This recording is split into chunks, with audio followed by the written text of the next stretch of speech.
Hola, buen día. Antes que nada, quiero agradecer en nombre de la Universidad Autónoma de la Ciudad de México a la Feria Internacional del Libro de Antropología e Historia por invitarnos a participar en este festejo virtual que nos permitirá dar a conocer las novedades editoriales de nuestra casa de estudios. A manera de entrevista, presentaremos el libro titulado Correo del Otro Mundo, del autor David Huerta, quien nos acompaña con sus comentarios. El libro que nos convoca el día de hoy se publicó en coedición entre la editorial Grano de Sal, a cargo de Tomás Granados, la UACM, con la dirección del maestro José Ángel Leiva, la Universidad de Guadalajara, a cargo de la maestra Iliana Ábalos González, y la Universidad Autónoma de Nuevo León, con el maestro Antonio Ramos Revillas, como homenaje para celebrar a su autor, el maestro Huerta, por el premio PIL de Literatura en Lenguas Romances, recibido en diciembre del año pasado. Este libro es un verdadero tesoro literario que reúne ensayos publicados por David Huerta en la columna literaria Correo del Otro Mundo, que aparecía mensualmente en el suplemento Hoja por Hoja. Ha obtenido diversos premios, entre los que destaca el premio Javier Villaurrutia en 2005, el premio de literatura en lenguas romances de Guadalajara en 2019 y bueno, el premio nacional de ciencias y artes, que fue anterior, en 2015. Además, el maestro fue becario de la Fundación Guggenberg de Nueva York en 1978 y forma parte del Sistema Nacional de Creadores del Arte. Esta obra que anuncia que reúne sus colaboraciones para el semanario Hoja por Hoja, con la que buscaba, como usted mismo lo indica, que otros lo acompañen en su deslumbramiento bibliográfico. ¿Cómo seleccionaba usted los textos a reseñar? ¿Era por afinidad con los autores o para dar a conocer las novedades o alguna otra motivación? Realmente es un libro que aspira más bien a ser una especie de conversación, como todos los textos literarios que se escriben con un cierto interés, con una cierta deliberación expresiva. Estas especies de reseñas o notículas, como las llama Lázaro Tello, pequeñas notas breves, son reflexiones o apuntes acerca de la experiencia literaria, en especial acerca de la experiencia de la lectura. Son reseñas o notas de lectura. Entonces, lo que yo escogía era el tema, primero que nada, y después el texto que podía ilustrar ese tema en principio. Ese es el procedimiento. El tema y después el texto. Hoja por Hoja era una publicación dirigida por Tomás Granados, como recordaste, que se dedicaba a la actualidad editorial, a la actualidad bibliográfica. Sin embargo, mi columna, Correo del Otro Mundo, estaba al margen de esta actualidad. Los temas que yo escogía y los textos de los que me servía para comentar lo que se me ocurría, lo que se me iba yo pensando, eran escogidos con toda libertad por mí e incluso con cierta arbitrariedad. De modo que la columna era una especie de anomalía dentro del suplemento Hoja por Hoja. Ahora bien, maestro, respecto a esta faceta suya, se advierte, no sé si esté de acuerdo usted conmigo, que el propósito de las reseñas literarias aparecidas con cierta periodicidad buscan atraer lectores hacia ciertas obras. Luego, entonces, ¿cuál cree que sería el aporte cultural de sus reseñas reunidas en este volumen? Pues ojalá ese aporte o esa aportación consista precisamente en invitar a la gente a pensar en los libros, en los temas que los libros recogen y en las maneras en que podemos intercambiar ideas en torno de los textos, ¿sí? Creo que esa sería la aportación. Sería una contribución a esta actividad tan civilizada y tan iluminadora que es conversar. Entonces, esta columna que yo tenía en Hoja por Hoja en la primera década de este siglo XXI, tenía ese propósito, contribuir a la conversación literaria y en algún sentido también más amplio a la conversación sobre temas de la cultura moderna, de la cultura de cualquier época. La hospitalidad de Hoja por Hoja está en la raíz de esta columna y desde luego más adelante la buena disposición de Tomás Granados Salinas para convocar a 3 universidades públicas, ¿sí? Nuevo León, Guadalajara y nuestra querida Universidad Autónoma de la Ciudad de México, para que, con el sello de Grano de Sal, la editorial de Tomás, dar a conocer estos textos, que para mí eran textos que habían quedado en las páginas del suplemento bibliográfico hoja por hoja y que no puedo decir que haya yo olvidado, pero nunca se me habría ocurrido juntarlos. Tomás Granados los juntó y me propuso la publicación del libro, que yo acepté encantado, y además fue muy oportuno porque se acercaban las celebraciones de la Feria de Guadalajara en ocasión del premio que me dieron en diciembre pasado. Pues celebramos mucho esta decisión que tomaron las universidades y la editorial Grano de Sal para, pues para publicar este libro que llega a nuestras manos, además que es una edición muy bonita. Bueno, ahora maestro, usted que se ha dedicado a enganchar obras con sus potenciales lectores mediante la extraordinaria labor de la reseña, ¿qué nos recomendaría a todos los que de manera informal o formal de pronto nos vemos en la necesidad de hacer pues una reseña para una amiga, para un hijo, incluso para el trabajo, ¿no? Para dar a conocer algunos libros? ¿Qué es lo que usted nos recomendaría para hacer esa reseña más amena?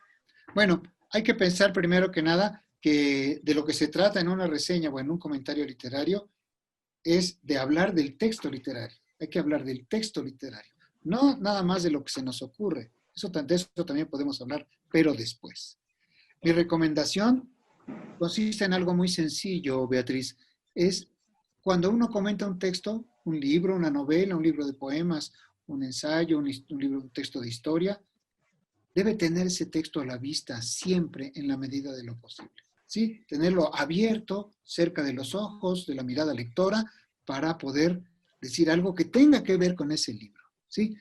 Desde luego, en lo que escribamos se va a filtrar, se va a destilar también y va a transmitirse mucho de nuestra personalidad, de nuestra mente, pero nosotros tenemos que proceder al servicio del texto, al servicio del libro que reseñamos, al servicio del autor cuya obra es el motivo de nuestro comentario, de nuestra reseña. Entonces, esa es la recomendación, no despegarse nunca del texto, nunca perder contacto con el texto que uno reseña. El contacto estrecho con el texto comentado es lo que nos permite no divagar, ¿sí? Lo que impide esta divagación, este vagabundeo en zonas que no tienen nada que ver con el comentario que debemos hacer. Pues muchísimas gracias. Estos comentarios que usted nos hace nos van a ser de mucha utilidad. Y bueno, pues este libro que usted publica junto con las editoriales, pues está lleno de eso, de exquisitos textos. No sé si lo enganchaba al tema, porque a veces, digamos que los suplementos tienen un título general, ¿no? No sé si su texto se enganchaba con este título o este tema al que se refería el semanario hoja por hoja.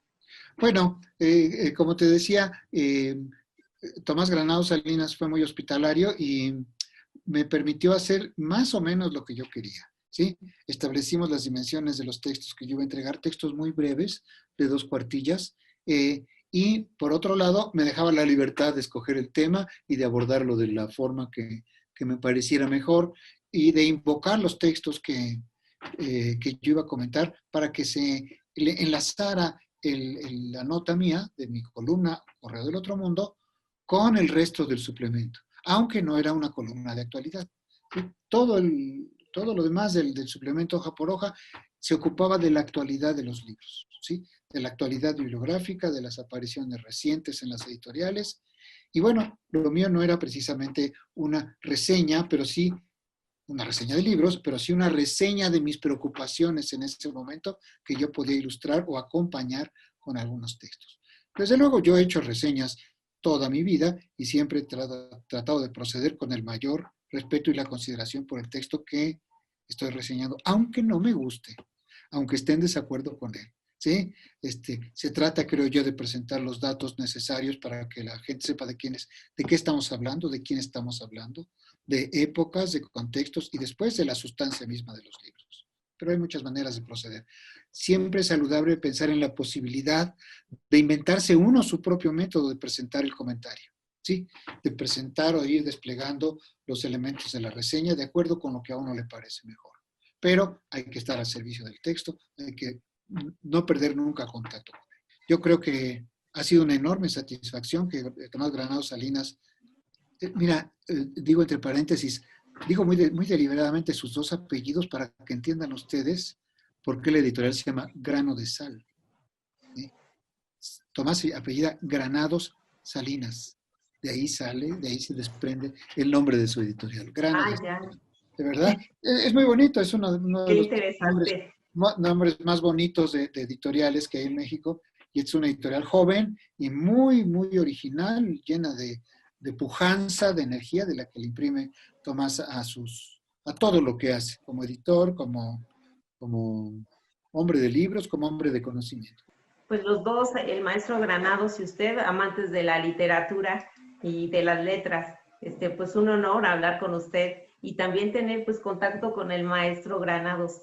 Y bueno, ¿qué nos puede decir? ¿Qué autores podemos encontrar a través de estos textos que usted escribió para Correo del Otro Mundo?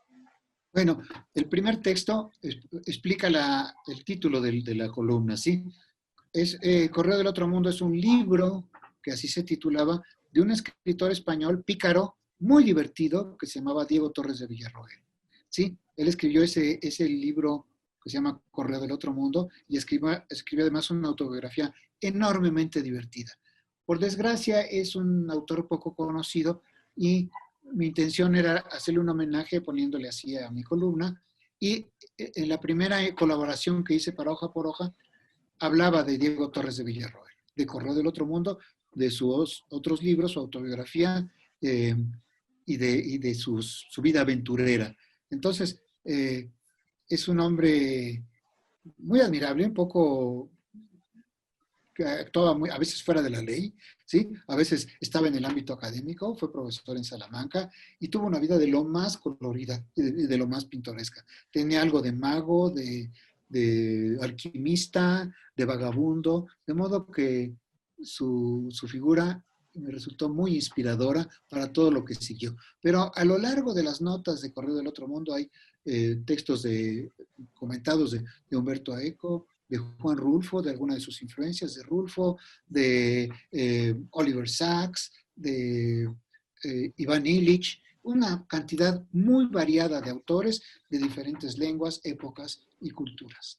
De modo que es una especie de popurrí, ¿sí? De lecturas y de comentarios sobre esas lecturas que yo fui haciendo a lo largo de mi vida y especialmente en esa época, hace ya más de 10 años, Beatriz. Ahora quiero pasar a escuchar a dos de sus lectores que quieren hacerle algunas preguntas. Pues después de leer tus notículas de Correo del Otro Mundo, se ve tu pasión por el lenguaje. Yo podría decir que eres filólogo. ¿En qué se parecen el filólogo y el poeta? Citan la palabra, la examinan, hacen cortes quirúrgicos. ¿En qué distan sus procedimientos? Alguna vez Eduardo Chirinos dijo que el ensayo es una decantación del saber teórico y un puñado de certezas que se adquieren como profesor. ¿Cómo es tu proceso de profesor ensayista? Como ensayista profesor, ¿cómo decantas esos saberes a tus alumnos, muchos de ellos que no están especializados en la literatura? Cuando uno escucha la palabra filólogo, piensa en un académico muy serio, muy circunspecto, un poco solemne. Pero, y por contraste, cuando escucha la palabra poeta, pues incluso se alarma un poco. Dice, bueno, ¿quién es este personaje hirsuto y salido de no sé qué, no sabemos qué catacumbas o lugares nocturnos, ¿no? Entonces, parecen incompatibles la figura del filólogo y la del poeta, por lo menos en la imaginación popular. Pero tienen algo en común el filólogo y el poeta, y es el interés por el lenguaje, el interés por las palabras, el interés supremo. En el caso del filólogo puede ser incluso científico, histórico-científico, y en el caso del poeta pues ese interés supone una indagación en las formas, los contenidos y todo aquello que en el lenguaje, en las palabras, se va depositando a lo largo del tiempo. Pero en resumidas cuentas, lo que los une al filólogo y al poeta es su interés supremo, casi único, y en el que les va la vida por las palabras, ¿sí? Filólogo quiere decir, es una palabra compuesta, ¿no? Amor a la palabra, amor al conocimiento, ¿sí? El poeta es un artífice, es un hombre que trabaja con las palabras, las dispone o las ordena de una cierta manera. Pero en cualquier caso, ambos, el filólogo y el poeta, están interesados en las palabras.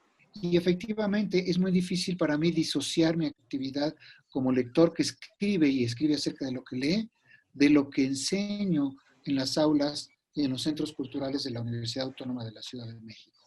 Entonces, mi interés nunca está lejos de los libros, como lo que decíamos hace rato, Beatriz, acerca de las reseñas, ¿sí?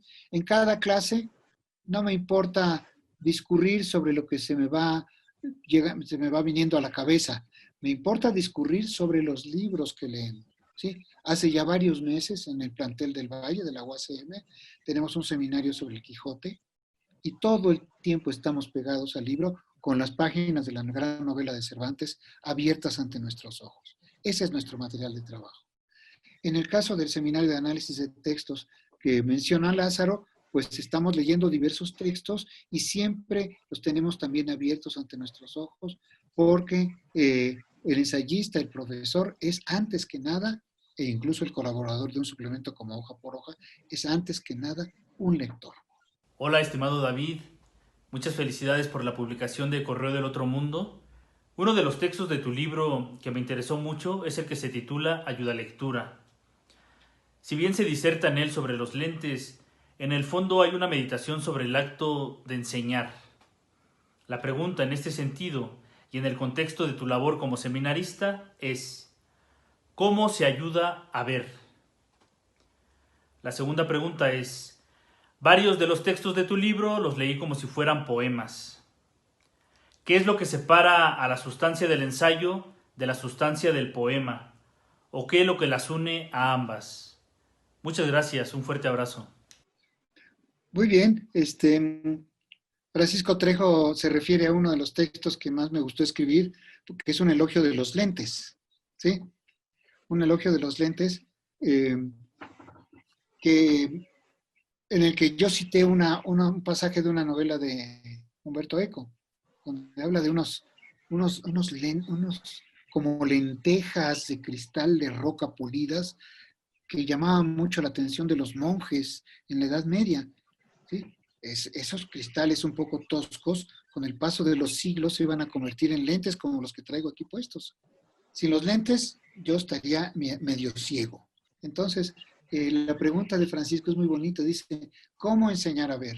En realidad, en el seminario de análisis de textos y en el trabajo sobre el Quijote, lo que yo trato de hacer es acompañar a los integrantes de esos seminarios a leer con la mayor atención posible los textos, ¿sí? A no separarnos del texto.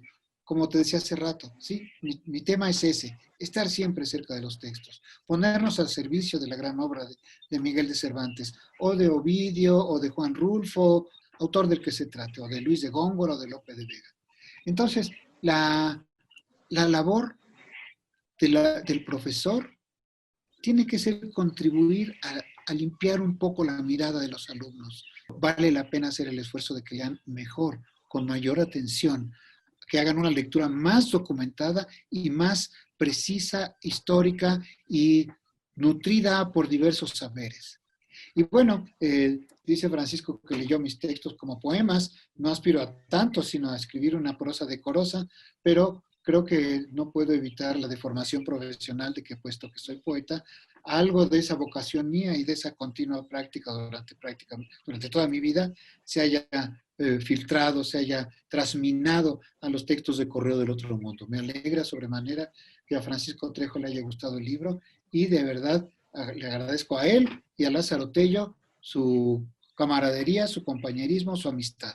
Y a ti también, por supuesto, Beatriz Juárez, querida compañera de la UACM, y a Daniel, que nos ayuda, que nos apoya con este video. Muchísimas gracias. Pues le agradecemos a usted, maestro, que nos dio el tiempo para grabar esta pequeña presentación de su libro, por lo cual invito a todos los lectores que nos están escuchando a que lo adquieran y que lo lean. Pues quiero agradecerles a los compañeros de esta feria, a los antropólogos e historiadores que nos hayan recibido en esta forma extraña que nos ha impuesto la pandemia. Pero bueno, lo hacemos con mucho entusiasmo, con mucha solidaridad universitaria y con un enorme gusto. Espero que tengan el mayor de los éxitos en su feria y de nuevo gracias por la hospitalidad. Instituto Nacional de Antropología e Historia. Secretaría de Cultura. Gobierno de México.